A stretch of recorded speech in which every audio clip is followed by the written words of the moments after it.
Le grand dialogue. Sikikafoba. Le grand dialogue de l'émission de débat du studio Tamani sur votre radio. Cheniberi. Halud Maudi. Cheniberi. Sikikafoba.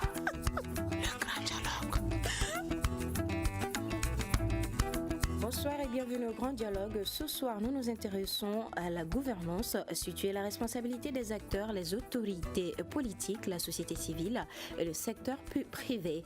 Et pour ce débat, nos invités sont Djibril Dembélé, chargé de baromètre de bonne gouvernance, Monsieur Mamadou Sarif Diallo, ex-maire de Kenyeba, Ambroise Deko de Arga, Hilaire Diarra de Hongold. Je suis Fatmata Togola. Le grand dialogue. Alors, avant de commencer, bienvenue encore une fois. Alors, nous allons commencer par Monsieur Dembélé pour nous parler un peu de la gouvernance actuellement dans le pays. Où en sommes-nous avec la gouvernance au Mali? Ok, merci beaucoup, madame. C'est un plaisir pour moi d'être là aujourd'hui pour parler d'un sujet tellement important. D'un sujet dont le pays a véritablement besoin aujourd'hui. La gouvernance est tellement importante qu'elle constitue la base de tout développement. Lorsque la gouvernance est bien organisée, bien mise en œuvre, c'est le développement qui est assuré sans doute. Mais quand elle n'est pas bien assurée, c'est-à-dire que lorsque les actions de gouvernance qui sont mises en œuvre pour une population, lorsque cette population ne trouve pas son compte, ne s'identifie pas aux actions qui sont mises en œuvre, véritablement, ils vont se dire qu'il va se passer des gaps entre ceux qui ont la charge de mettre la gouvernance en œuvre et donc d'assurer le développement et ceux qui en sont les bénéficiaires. Aujourd'hui, le Mali est en train de sortir d'une situation que tout le monde connaît et progressivement il est en train de sortir de ça et les efforts sont en train d'être déployés pour que le Mali puisse trouver son ulysse d'antan. Pour le moment, la gouvernance est en train d'aller petit à petit. C'est pour cette raison que des efforts sont mobilisés pour qu'elle puisse être renforcée dans notre pays. D'accord. Alors, Monsieur Deko, vous venez d'écouter les propos de Monsieur Dembélé tout de suite. Est-ce que vous partagez le même avis que lui? Absolument, je ne peux que partager son analyse. C'est-à-dire que M. Diallo a, à mon avis, suffisamment résumé la problématique. Vous savez, il est généralement très complexe de parler de la gouvernance. Mais ce qui ressort dans son analyse, c'est un certain nombre d'éléments. Le premier, c'est que quand on parle de gouvernance, on parle de mécanismes, de modalités devant permettre de performer, n'est-ce pas, l'action des pouvoirs publics, l'action des mandataires, des porteurs de responsabilité, d'une part. D'autre part, quand on parle de gouvernance, on est aussi dans un contexte où il convient de mobiliser le socle social, c'est-à-dire construire les leviers de légitimité, dans quelle mesure ce que les gouvernants font sont admis et acceptés par le corps social. C'est extrêmement important. Donc trouver l'équation nécessaire entre l'efficacité dans l'action qui est entreprise en termes de transparence, de redevabilité, on y viendra, et d'autre part aussi le fait que ce mécanisme-là soit inclusif en intégrant le corps social, les jeunes, les femmes, la société civile de façon globale. C'est à ce sens-là qu'on parvient justement à construire des mécanismes de gouvernance performants. Cela dit, un élément que je voudrais ajouter sur ce que je viens de dire, c'est que généralement, quand on parle de gouvernance, il y a une définition que nous aimons utiliser au niveau de Arga. C'est de dire que la gouvernance, c'est l'art de gérer les affaires publiques avec le soutien et le contrôle de ceux pour qui ces affaires sont destinées. Donc vous voyez, il y a à la fois la nécessité d'efficacité, de contrôle, de redevabilité, mais aussi la nécessité, j'allais dire, de soumettre justement cette gestion à l'appréciation des bénéficiaires qui sont généralement les gouvernés. L'implication de tous. Absolument. D'accord. Alors, Monsieur Diallo, nous allons revenir à vous. Monsieur Dako vient de mentionner le fait que quand on parle de gouvernance, on parle de mécanisme. Qu'en pensez-vous?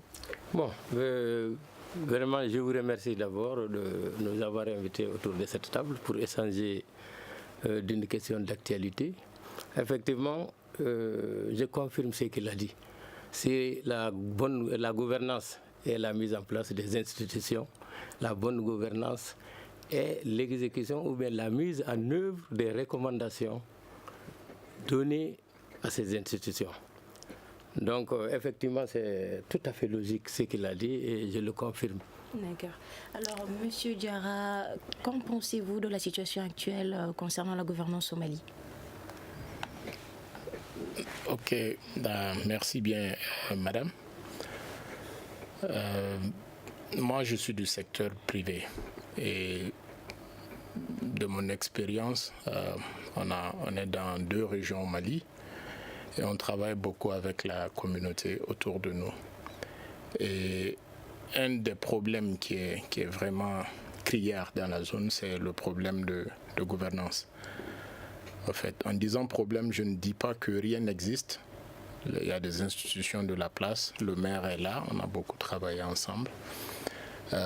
Ils font de leur mieux, mais je crois que le vrai problème de la zone, c'est un problème de gouvernance. Donc il sera très difficile pour moi d'extrapoler ça au niveau national. Mais tout ce que je peux dire, ça se limite autour de nous aujourd'hui. D'accord. Ok, vous venez de mentionner que vous êtes du secteur privé. Bon, selon vous, quel est le rôle des différents acteurs dont je viens de citer, les autorités politiques, la société civile, le secteur privé? Vous venez du secteur privé. Selon vous, quel est votre rôle dans cette situation? En fait, nous avons, en parlant de gouvernance, j'ai suivi les uns et les autres. Moi, je résumerai la gouvernance au rôle et responsabilité de tout un chacun. Ce n'est pas les institutions seulement. En tant que secteur privé, une société de mine d'or, je crois que notre rôle, c'est d'exploiter ce minerai-là qui appartient au pays de façon optimale. Optimale pour que ça serve à toutes les parties prenantes. Le gouvernement, les investisseurs qui ont investi dans l'entreprise, le gouvernement, les communautés, et les travailleurs qui sont dans la mine. Donc, selon moi, chacun doit jouer son rôle. Le gouvernement doit veiller aux ressources qui appartiennent au Mali. Donc, le gouvernement doit s'assurer que les revenus sont redistribués convenablement. La société minière qui est Randgold doit s'assurer qu'elle opère dans les règles de l'art. Et la communauté aussi, que M. le maire représente, parce qu'il y a des retombées aussi par rapport à ça. Donc, eux, ils doivent s'assurer que ça rentre aussi dans le développement de la communauté. Donc, chacun a un rôle bien défini à jouer. D'accord. Alors, M. Dembélé, qu'avez-vous à nous dire par rapport au rôle bien défini de tout un chacun pour une bonne gouvernance? Ok, merci beaucoup. On l'a dit, on l'a rappelé, les acteurs de la gouvernance. On a parlé d'un côté des pouvoirs publics, on parle des pouvoirs centraux jusqu'aux pouvoirs décentralisés qui existent dans les collectivités territoriales. On parle du secteur privé, mais on a aussi parlé de la population. Et cette population, généralement, s'organise, se met ensemble, court derrière des idéaux pour justement avoir une certaine force de pouvoir se faire entendre auprès des 2 autres acteurs. C'est lorsque les 3 se mettent ensemble pour assurer des objectifs de développement, c'est en ce moment qu'on parle de la très bonne gouvernance. Ça, c'est la bonne gouvernance.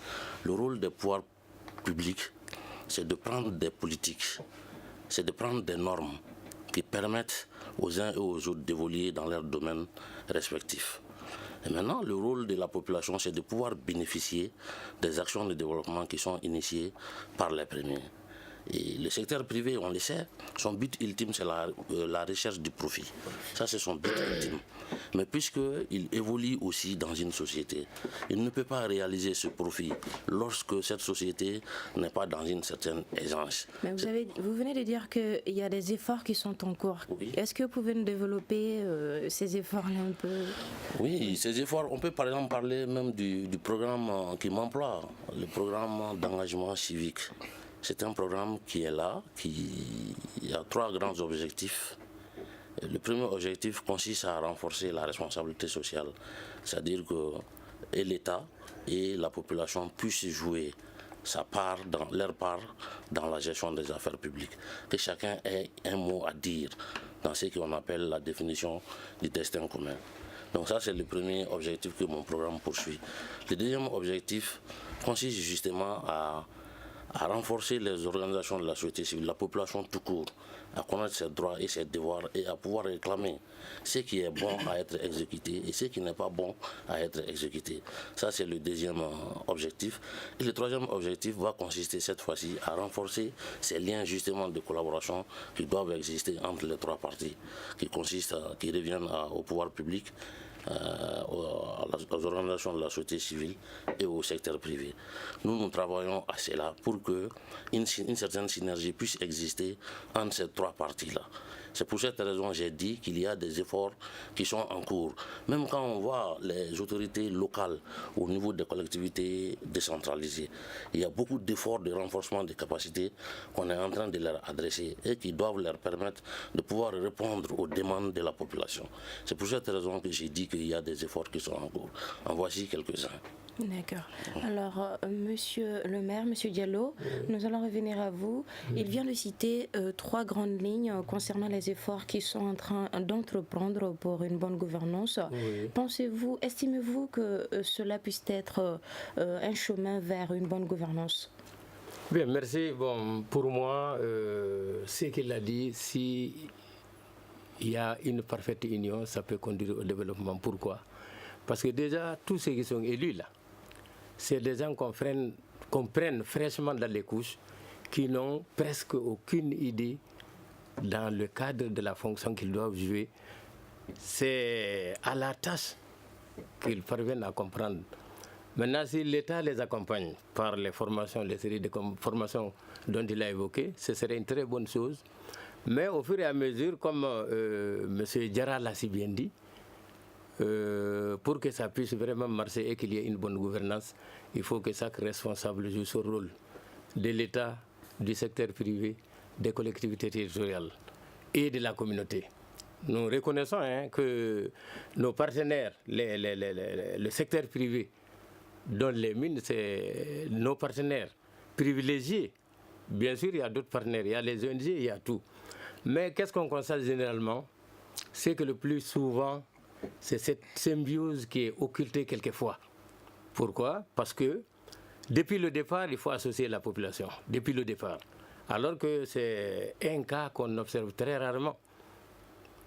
Normalement, si on parvient à associer les gens depuis le départ, depuis l'attribution des permis, jusqu'au début de l'exploitation, ça, il n'y a pas de problème. Donc va y avoir un développement exponentiel automatiquement. Pourquoi? Parce que déjà, la base là, que nous représentons va se sentir concernée et va s'approprier de l'action. Une fois qu'on s'approprie de l'action, les communautés connaissent leurs droits et leurs devoirs et ce qu'ils doivent jouer là-dedans pour le développement. Parce que le développement, c'est pour eux-mêmes. Vous l'avez si bien dit au départ que les mines, c'est le profit. Nous sommes tous entièrement d'accord, mais c'est des opportunités également de développement pour les communautés si on parvient à conjuguer nos efforts, si chacun joue le rôle qu'il doit jouer. L'État joue le rôle qu'il doit jouer, le secteur privé joue, maintenant les communautés aussi jouent leur rôle. Et là, on aura un circuit qui permettra à tout le monde de tirer profit parce que chacun s'attend à quelque chose du côté de l'autre. D'accord. Alors, M. Dambélé, M. Diallo vient de dire que les communautés ne sont pas associées en général à cela. Qu'avez-vous à dire par rapport à ça? Ok, si les communautés ne sont pas associées, je pense que ça c'est une interpellation à laquelle M. le maire doit pouvoir répondre. C'est eux qui décident les actions, qui mettent en œuvre les actions. Et ces actions-là sont mises en œuvre au profit de la population. Il a été dit que la bonne gouvernance voudrait que ceux au profit desquels les actions sont développées doivent participer depuis la définition des actions à la mise en œuvre jusqu'au niveau du suivi, évaluation de ces actions-là. Maintenant, pourquoi la communauté ne participe pas? Est-ce que ce sont les décideurs qui sont les maires et autres qui ne font pas participer? Ça, c'est une première interrogation.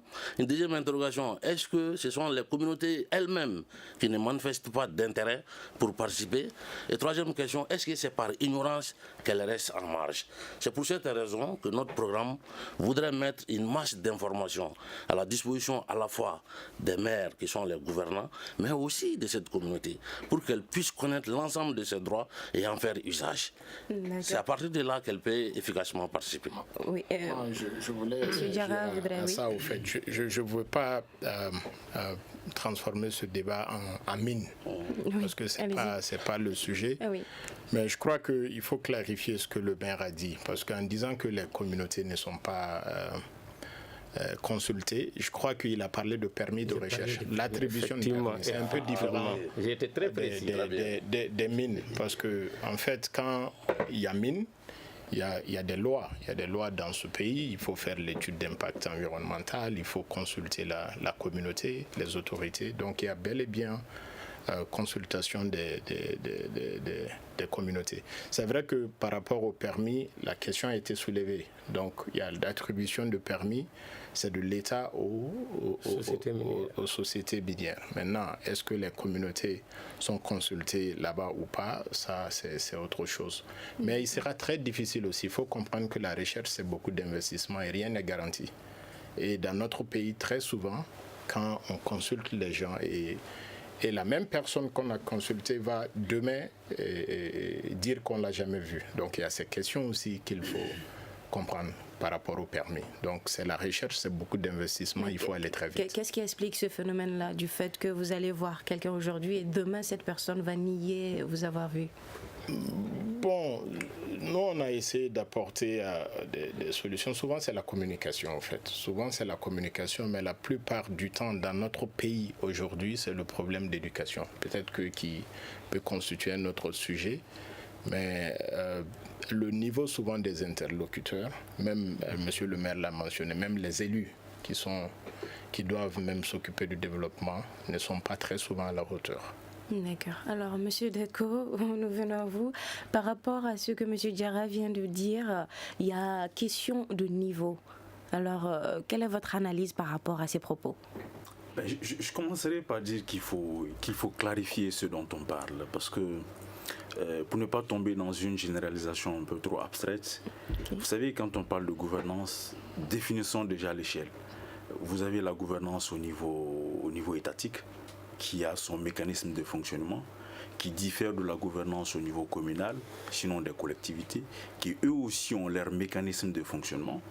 Vous avez la gouvernance au niveau du secteur privé, ce que nous, dans le jargon socio-anthropologique, nous appelons la gouvernance marchande, qui répondent à des critères, à des objectifs, à des mécanismes. Je pense qu'il a touché du doigt. Et sinon, M. Diallo, en parlant de recherche du profit, répond à des normes. Et vous prenez au niveau des villages qu'on appelle la gouvernance cheffériale, qui répond aussi à des logiques de gouvernance dans lesquelles les principes qui vaut au niveau communal ou au niveau étatique ne valent pas au niveau villageois, par exemple au niveau des chefferies. Donc vous aviez une diversité de modes de gouvernance selon les échelles où l'on se situe. Mais ne serait-ce pas bien d'essayer de combiner toutes ces différentes étapes de gouvernance dont vous venez de citer? Ces différents mécanismes ne peuvent pas être combinés parce que chacun de ces mécanismes ou sinon de ces modes de gouvernance, c'est comme ça on les appelle, répondent à des logiques indépendantes des uns, enfin plus ou moins indépendantes des uns des autres. Maintenant, dans le sens de votre intervention, on peut postuler justement le fait qu'il y ait des mécanismes, sinon des principes transversaux de gouvernance, notamment les principes de participation, de transparence et bien d'autres, que l'on se situe au niveau de la gouvernance communale ou étatique, vous aviez des principes qui sont transversaux. Maintenant, ce que je vais dire, c'est qu'on parle de participation citoyenne. La question de la participation citoyenne, elle existe.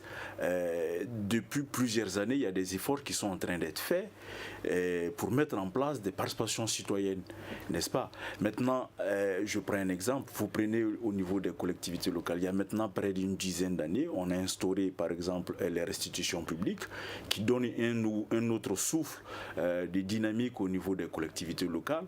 Et les restitutions publiques ne sont pas du tout instituées au niveau de le secteur privé, par exemple, parce que ces derniers répondent à d'autres types de fonctionnement. Peut-être pour mettre toucher du doigt un élément qui ressort de nos discussions, c'est maintenant la performance de ces dispositifs de participation, à la fois ces dispositifs délibératifs et de participation. Ce qui se passe, c'est que malgré les mécanismes qui existent, que ce soit les réunions publiques, que ce soit les forums au niveau local, les rencontres communautaires au niveau local, que ce soit même les dialogues politiques au niveau national incluant la société civile, quelles que soient les formes de dispositifs de participation qui existent, on se rend compte qu'il y a toujours un écart, le hiatus est toujours grand entre ce que prévoient les mécanismes et la réalité selon l'efficacité de la participation, notamment le fait que certaines personnes ayant participé n'ont pas le sentiment justement que cette participation est valable ou n'ont pas le sentiment qu'elles doivent rendre compte auprès du corps social. Donc vous voyez, il y a beaucoup de défis au niveau de ces mécanismes de participation. La question, sinon le défi pour moi, ce n'est pas tant la qualité de l'éducation des populations ou encore moins le fait que les gens ne sont pas sérieux. Je pense que cela procède de trois facteurs. Le premier facteur, il est historique. De façon historique, nous avions vécu une trajectoire de l'État au Mali qui n'a pas nécessairement permis l'existence des dispositifs de participation. Ok, ça existait depuis la Première République, mais ce n'est pas des véritables dispositifs de participation au sens où nous l'entendons aujourd'hui. Ça, c'est le premier facteur historique. Et le deuxième facteur historique, le fait aussi est qu'au plan de vue technique, les organisations de la société civile et tout ce que nous sommes en train de débattre, tout ce que nous débattons aujourd'hui comme espace démocratique de participation, trouvent leur essor à partir de la révolte, de la révolution de mars 91.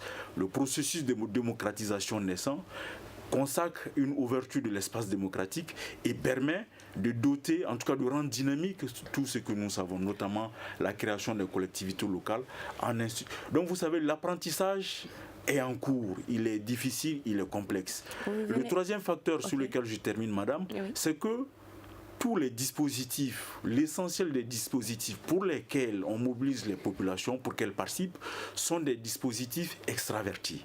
Ça veut dire quoi? Ça veut dire que ce sont les ONG, ce sont des partenaires qui, au gré de projets qu'ils financent, mobilisent la société civile locale et invitent les populations à participer. Donc vous voyez, cette forme de participation extravertie n'amène pas ceux qui participent à sentir ou à intégrer ces mécanismes de participation comme des mécanismes endogènes véritables qu'ils doivent intégrer, qu'ils doivent approprier. Donc aussi, il faudrait questionner, n'est-ce pas, ces mécanismes qui sont généralement... Je ne dis pas qu'elles sont mauvais, mais j'ai dit qu'à l'heure actuelle, il conviendrait d'interroger justement leurs modalités d'application au niveau local. D'accord. Oui. Alors, oui, monsieur le maire, vous voulez réagir par rapport à ça? Oui, moi je voudrais vraiment intervenir par rapport à cette situation. Oui. Les modalités et les dispositions prises par rapport à la participation de la communauté sont claires. Et pour tout élu, si tu veux te confirmer, tu es tenu de respecter ce qui a été demandé par les institutions, par la loi. Ici, qui demande au maire, par exemple, aux élus, de tenir 4 sections, et souvent c'est des sections publiques, tu leur expliques que ça c'est dans ton propre intérêt, parce que pour qu'ils adhèrent au développement, au programme d'abord de développement que tu mets en place, et de ce programme tu tires ton plan annuel de développement, tu es tenu d'expliquer ça à la communauté. Non seulement tu les expliques, mais tu les fais participer. Du village, tu viens à la commune. Pour chaque village, tu es tenu de leur dire, de leur demander d'abord quels sont leurs problèmes, qu'ils priorisent eux-mêmes, comment ils veulent que cela se fasse, et de là tu fais un programme de développement. Et dans ce programme de développement, chaque fois, chaque année, tu extrais dans le programme un plan de développement que tu leur soumets. Tu leur dis par exemple, cette année 2017, on va faire un pont ici, on va construire 3 salles de classe ici, on va aménager ce marché. Tu leur dis, maintenant, à eux, par exemple, tu ne peux pas faire venir tout le monde une seule fois. Tous les villages, il y a 30 ou 36 villages, tu ne peux pas les faire venir. Mais tu amènes les responsables de ces villages. Tu fais ton plan, après avoir fait ton programme avec eux, tu amènes les partenaires pour le programme. Pour le plan, tu l'effectues également avec eux. Maintenant, normalement, si eux aussi ils retournent, pour que ça puisse être ce qui est recherché, ils doivent faire la restitution village par village. Voilà pourquoi on le fait alors que chaque village a son représentant. Et maintenant, cela ne suffit pas. Nous avons fait notre programme. C'est un programme de développement dans lequel tout le monde participe. Tout le monde, parce que vous payez les taxes, vous payez les impôts, c'est de l'argent que vous y mettez. Donc c'est à vous de suivre l'argent que vous avez à mettre, comment il a été utilisé. En tant que citoyen, tu dois demander à ton élu de ce qu'il a fait, de ce que tu lui as donné. Et maintenant, moi je dirais que si cela marche, si cette scène marchait, les gens vont, le développement même va être facile et l'incivisme que nous vivons, il va également baisser. Ça ne fait pas baisser d'un coup parce qu'il y a plusieurs facteurs qui influent, notamment dans ces secteurs-là. Il y a la diversité des idées, parce que les peuples qui sont là, qui étaient là auparavant, n'y sont plus seuls. Il y a d'autres peuples, donc il y a l'arrivée d'autres cultures et d'autres pensées nouvelles qui perturbent tout ce qu'on avait sur place. Donc pour pouvoir ramener les gens à la normale, il faut aller à la base. Donc que les citoyens eux-mêmes puissent dire souvent à des interprétations, non, voilà ce que nous avons décidé avec notre maire. Voilà l'information que nous avons suivie. Voilà ce que nous devrons faire. Donc, dans ce cas, je crois que de la base au sommet, on peut vraiment atteindre un développement quelque peu espéré. Ça ne peut pas être d'un coup. Mais le mécanisme dont vous venez de nous faire part, est-ce que ce mécanisme-là est exercé par tous les maires du Mali? J'ai dit pour tous ceux qui veulent faire la bonne gouvernance. Okay. La mise en application, la mise en œuvre des recommandations. Donc, ils le font comme ça. Et la restitution, là, moi, je qualifierais la restitution publique, là. Ce n'est pas une restitution publique, hein. C'est une rencontre de lavage du maire. Je peux l'affirmer comme ça. C'est une rencontre qui lave le maire. Pourquoi? Parce que tous les chefs de village sont là. Par exemple, si je me réfère à l'impôt seulement, le régisseur, il va seul, il ne va pas avec le maire. L'argent qu'il prend avec le chef de village, il est tenu de lui donner une quittance. Donc, à la restitution publique, on fait les situations. Si c'est trouvé que, par exemple, dans un village, à Goléa, par exemple, le régisseur des recettes a pris 400 000 pour lui donner un récit de 150 000, il va le dire et on ramènera l'ordre. Donc, s'il y a ça, et après, on montre ce qui a été investi. Les salles de classe ont coûté ça, le pont a coûté ça. Bon, quand quelqu'un tente quand même de dire autre chose au niveau de ces villages, les villageois, même tout le monde ne peut pas être inconscient. Certains vont dire non, voilà comment la chose s'est passée, voilà comment nous avons programmé, voilà comment nous avons exécuté. Et puis ce sont ces citoyens-là qui doivent être d'abord le premier moyen de contrôle. Au-delà des contrôleurs d'État ou bien des contrôleurs externes, si la communauté, si ces populations-là connaissent leurs droits, ils sont les premiers contrôleurs d'abord indiqués de la collectivité. Parce qu'on programme ensemble, on exécute ensemble. D'accord, nous allons revenir à vous, monsieur le maire. Oui, monsieur Dambélé, allez-y. Moi, je crois qu'il y a un problème de communication, ou en tout cas d'adaptation des moyens de communication. Parce que le constat, c'est quoi aujourd'hui? On dit que les sessions du conseil communal, allons-y au niveau de la commune, on dit que les sessions du conseil communal sont publiques.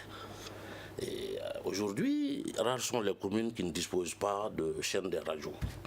Quand le conseil se réunit, est-ce qu'on passe cette information à la radio? Si on passe l'information à la radio, dans quelle langue on la passe? Vous voyez? Le compte rendu aussi de session qui est affiché, généralement les collectivités se limitent à ça. C'est ce que la loi dit. On dit que le compte rendu des sessions sont affichés. C'est ce que la loi dit. Mais l'esprit qui est derrière là, c'est pour que les gens aient accès à l'information. Mais une personne qui ne sait pas lire, vous avez affiché le compte rendu d'une session. Il vient voir que c'est un papier qui est affiché. Il ne sait pas ce qui est dedans. Pour qu'il sache ce qui est dedans, est-ce que nos élus ne doivent pas fournir l'effort, par exemple, de monter sur ces chaînes de radio et d'expliquer dans les langues locales les décisions, les principales décisions qui ont été prises, par exemple, et quels sont les niveaux d'implication requis de la population pour les inciter à venir. C'est pour cette raison que les projets, par exemple mon projet, incite les gens à aller vers ça. Monsieur Dako l'a dit, que les espaces sont soutenus par les programmes et projets, même les ONG qui sont là. Et généralement, lorsque ces programmes et projets se retirent, la chose tombe. Mais c'est fait pourquoi? C'est pour que l'intérêt soit suscité auprès de la population. Et lorsqu'on aura touché à leur intérêt, ils doivent se battre pour que cela se maintienne. Et même réfléchir à comment maintenir ce système-là, ces mécanismes-là.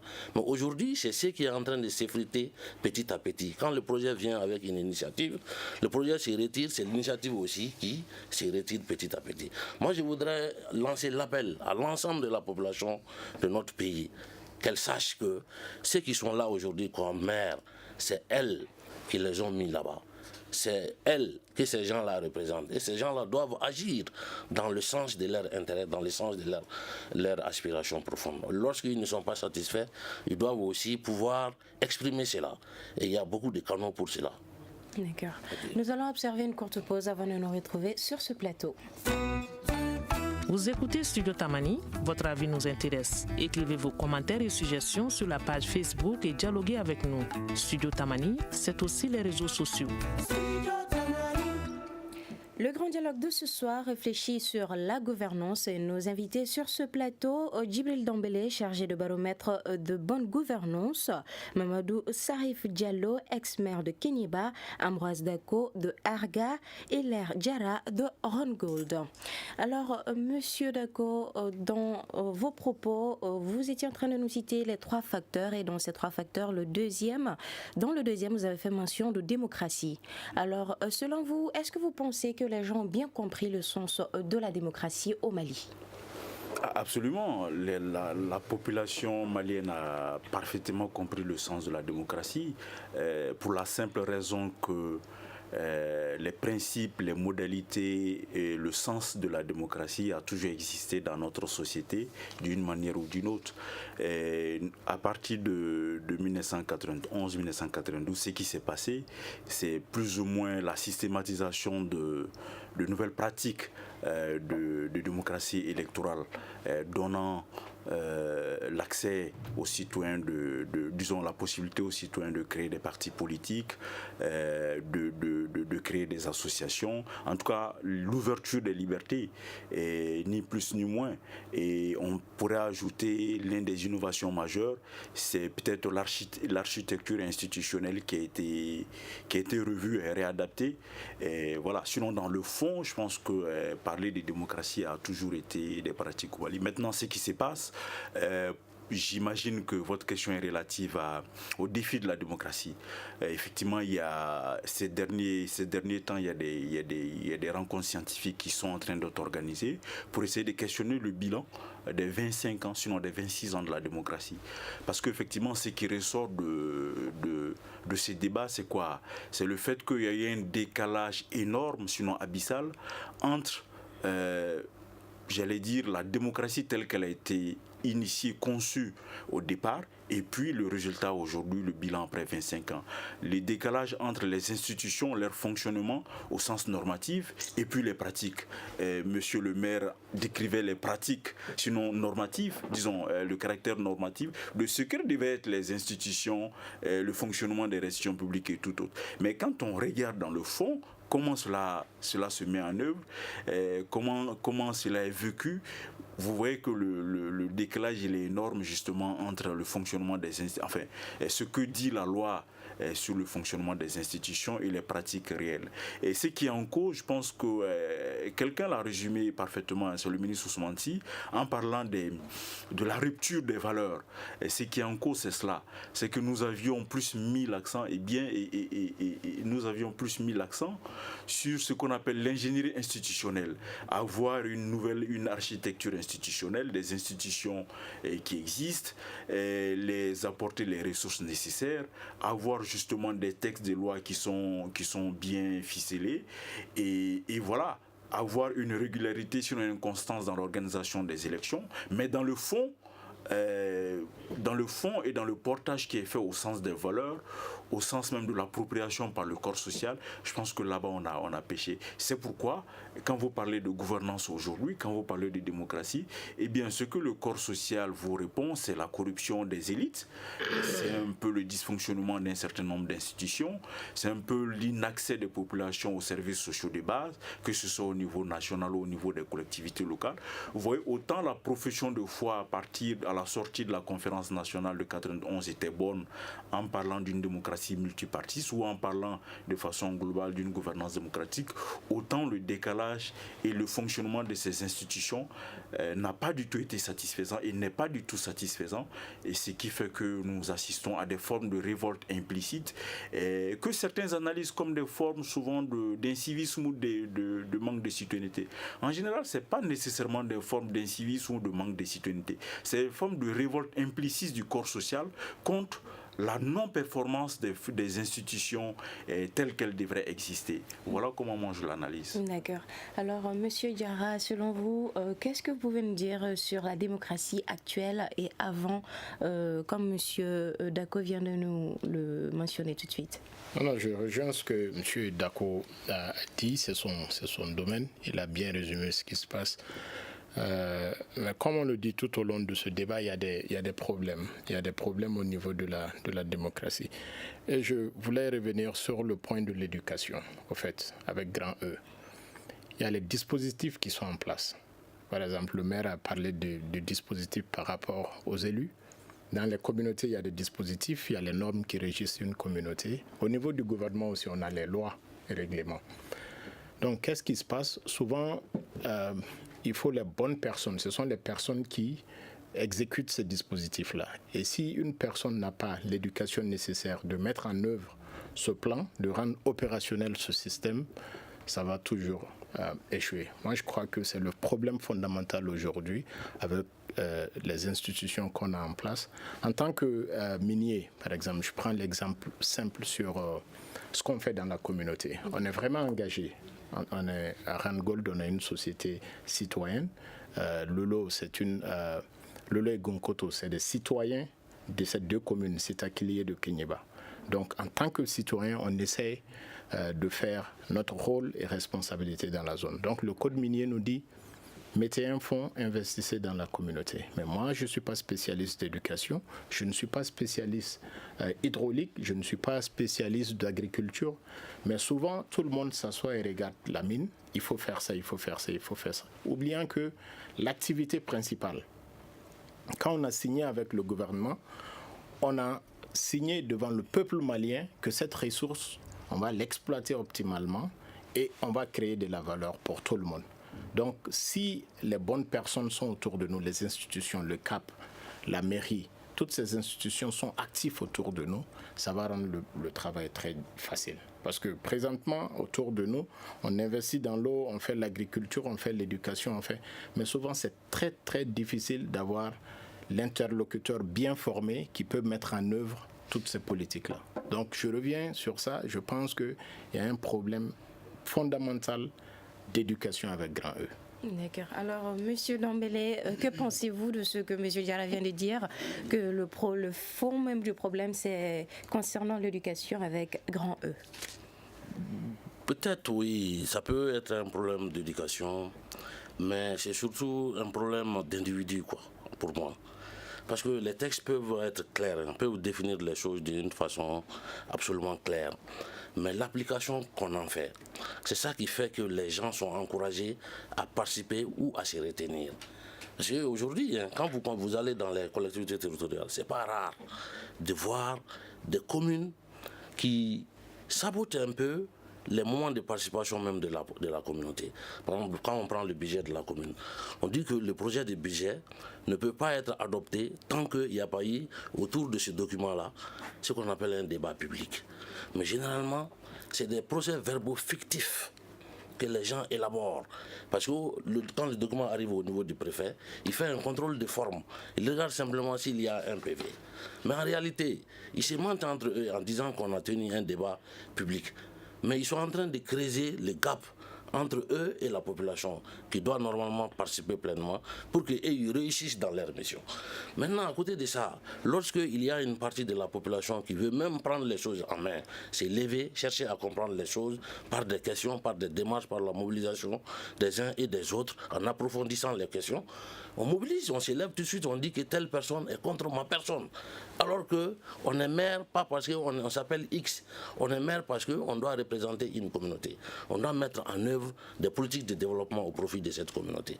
Et généralement, on passe par des voies sociales pour décourager ceux qui sont en train de développer ces actions-là, qui permettraient de les mettre sur le droit chemin. D'accord. Alors, on va revenir à vous, M. Diallo. Oui, M. Diallo, oui. Non, merci. J'ai compris parfaitement ce que M. Dambélé a dit. Moi, je dirais plutôt que c'est une question d'incompréhension et une question de conception.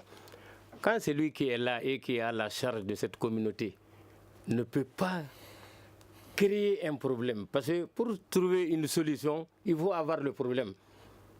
Donc pour moi, un responsable doit être capable de faire certaines conceptions lui-même. Je vais vous donner un exemple que Hilaire ne va pas contredire. Lorsqu'on a construit le CESCOM de Maïnamine, tous les CESCOM de Kenyeba, c'est avec des toilettes externes. Sans eau, moi j'ai dit de mettre des toilettes internes. Quand on mettra les toilettes internes, là, on a créé le problème. Est-ce qu'on ne va pas chercher la solution? On va chercher la solution. Donc l'éducation dont vous en parlez, dès la venue de leur directeur, là, depuis qu'il l'a vu, on dit qu'il n'y a pas d'eau. Il nous a donné l'eau. Donc comment on est parvenu à cette perfection? C'est parce qu'on a créé le problème. Souvent, quand on est responsable, on ne va pas attendre ni des sociétés minières seulement, ni des impôts. Voilà pourquoi il y a des multiples partenaires. Le responsable, il doit même s'asseoir, voir ce qu'il doit réaliser d'abord sur la base de sa propre conception et maintenant associer les autres. Les procès verbaux dont vous en parlez là, en tout cas je ne dis pas les autres, parce que chacun parle en fonction de ce qu'il a à faire. Nous les faisons. Et après chaque session également, on procède à la récession. Des fois, on ne fait pas venir les conseillers, on fait venir uniquement les communautés, uniquement les chefs de village. Avec eux, on fait le débat, on explique du début, du fonctionnement à l'investissement, et on leur donne la parole pour poser des questions. Pour la première fois, lorsque moi j'ai eu à faire la récession à Kenyeba, pour la première fois, il y a des chefs de village qui m'ont dit de ne pas envoyer une équipe de recouvrement dans leur village. Ça c'est pourquoi? C'est parce qu'ils ont compris. Parce qu'ils se sont appropriés de la chose. Ils ont su qu'aujourd'hui, c'est la politique d'hier là. C'était que chacun pouvait faire et qu'on attendait du tout du sommet. Aujourd'hui, la déconcentration et la décentralisation a permis aux gens de conduire eux-mêmes leur propre développement. Voilà pourquoi, moi je dirais, la décentralisation elle patauge, mais je dirais que ce n'est pas tout. Pourquoi? Parce que si je compare les réalisations qui avaient été faites avant cette décentralisation et les réalisations actuelles qui se trouvent là, depuis le départ de la décentralisation, je dirais que même s'il y a la coordination et la communication n'est pas parfaite, c'est que quand même il y a eu du développement. C'est nous, on n'avait qu'un seul CESCOM pour 28 villages et nous avons 5 aujourd'hui. Donc, c'est dire que ça booste le développement. Quand l'élu même sait qu'il est là, il ne doit pas attendre des choses des partenaires seulement. Les partenaires accompagnent et facilitent son développement, mais les partenaires ne développent pas une collectivité. C'est des très bons facteurs de développement si tu parviens à les transformer en opportunités. Okay. Voilà, donc c'est ce que j'avais à dire par rapport à ce que M. Dambélé a dit. Le temps nous fait un peu défaut en 30 secondes, je vous prie. Oui, je parle sous le contrôle des spécialistes de gouvernance, au fait. On a les dispositifs au Mali, au fait. Quand on prend les lois, à chaque fois à la télé, quand on voit qu'on est en train de revoir une autre loi, on est en train de faire ça, la question que je me pose, c'est la même chose que le code minier. On est en train de revoir encore le code minier. Est-ce qu'on s'est assuré que l'existant est mis en œuvre proprement? Moi, je crois que pour chaque, par exemple, son exemple, dire que le préfet ne fait pas son boulot, ils écrivent les PV, mais le préfet a un chef aussi. Ce chef a un autre chef, donc chacun doit se contrôler. Moi, je crois qu'il y a des mécanismes de contrôle qui ne fonctionnent peut-être pas. Et ça encore, c'est peut-être l'éducation. D'accord, oui, monsieur Dambélé. Je veux juste apporter... En 30 secondes, je vous prie. Je veux juste apporter une précision. Oui. Je n'ai pas dit que le préfet ne joue pas son rôle. J'ai dit que le préfet fait un contrôle de forme. Il regarde s'il y a le PV. Le PV de débat public, le PV de consultation du chef de village. Est-ce que ça existe? C'est la preuve pour lui qu'effectivement ces réunions ont été tenues. Mais dans la pratique, je n'ai pas dit que c'est l'ensemble des collectivités. Vous trouverez des collectivités qui font sciemment ce jeu-là de produire des PV fictifs, juste pour contourner la participation de la population. D'accord. Merci, M. Dambélé. Monsieur, un mot de l'affaire pour M. Dambélé. Seulement pour revenir sur ce que M. Dambélé vient de dire. C'est-à-dire que les préfets font correctement ce qu'ils doivent faire, au fait. Ce n'est pas par rapport à ça. Mais comme M. Hilaire l'a si bien dit, les sociétés minières n'ont pas la même convention. Lorsque eux, ils venaient. Et les sociétés qui existent aujourd'hui, ils n'ont pas signé les mêmes conventions, ils n'ont pas les mêmes cahiers de charges. Oui, aujourd'hui, par exemple, ils sont obligés de montrer le plan de développement communautaire. Je vous prie, le temps nous fait de vous. Il nous reste que 20 secondes. Et une seconde. Monsieur Dako n'a pas parlé. Par exemple, par rapport à loi, au code minier, ce n'est pas le code minier seulement. D'accord. Même tout récemment, on avait fait un décret pour demander aux gens de déclarer. Je vous en prie, monsieur Diallo. Les gens n'ont pas déclaré. Donner la parole à monsieur Dako. Des gens. Les gens ne veulent pas qu'on les demande. Oui, je vous C'est ce qui fait le problème. Oui. Ils ne veulent pas qu'on les demande. Monsieur Dako, je vous prie. Ça ne vient pas, juste, il n'y aura pas... En 10 secondes, je vous en prie. Non, je ne vais pas être long pour dire que le débat sur lequel nous avions débattu, enfin le thème sur lequel nous avions débattu, la gouvernance, un élément qui est majeur en parlant de gouvernance, c'est la notion de redevabilité. Et la redevabilité, ça veut dire quoi? Généralement, on est dans des conceptions erronées de la redevabilité. Nous, au niveau de ARGA, nous avons l'habitude de le définir comme les relations justement entre les porteurs de responsabilité et les porteurs de droits. Vous lisez la littérature là-dessus, ça va aussi dans ce même sens. Et si je me réfère à la constitution malienne, l'article 23 définit clairement le rôle du citoyen. En dehors des dispositifs, en dehors de tout ce qui existe, il est important que le citoyen puisse jouer un rôle central justement pour contraindre les responsables dans ce sens. Merci Monsieur Dako, pas pour vous couper, mais le temps nous fait défaut, on a un timing à respecter. Cela me fait à ce débat sur la gouvernance. Nos invités sur ce plateau, Djibril Dambélé, chargé de baromètre de bonne gouvernance, Mamadou Sarif Diallo, ex-maire de Kinyeba, Ambrose Deko de Arga, Hilaire Diarra de Rongold. C'était une présentation de Fatmata Togola, la mise en onde Salif Diarra. La régie vidéo est assurée par Gagny Kanté. C'est une réalisation de Ibrahima Diallo, une coordination de Mohamedou Touré. Le grand dialogue. Le grand dialogue de l'émission de débat du studio de Tamani sur votre radio.